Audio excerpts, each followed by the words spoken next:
أبونا يعقل قامت إحدى المركبات الغربية صناعة شركة فولكس واجن الألمانية بقيادة المهندس كيمو صلاح بدهس أحد أبناء الكوكب الأبرار زنقور 313. زنقور يا لهويتي يا لهويتي يا لهوي يا لهوي يا لهوي. زنقور بابي زنقور. كان بطلا بمعنى الكلمة، أدى واجبه الوطني بكل إخلاص وجدية. كويس خالص. انا متشكر خالص. انت كويس يا كابتن. انا مش عارف اقول لك ايه. انا مبسوط مبسوط خالص يا كابتن. انت كويس يا كابتن. كويس بس ده انا هرقص، ده انا هغني، ده انا حظي من السما والفرحه مش سيعاني.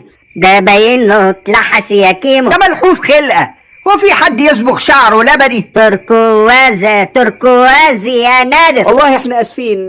ما تكملش ارجوك، ما تكملش وما تقطعش عليا احلى لحظات حياتي. يا عم سيبك منه. الدنيا خلاص نورت، مش هنلحق حاجه نركبها. اسفين خالص، مش عارف اقول لك ايه.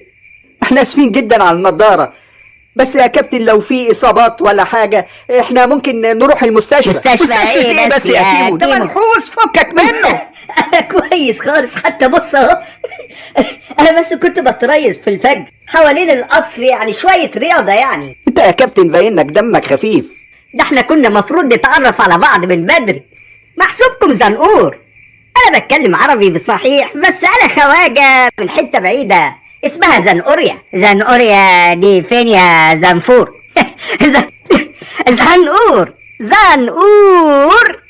زنفور ده يبقى ابن عمي. يعني فين زنفوريا دي يا زنقور؟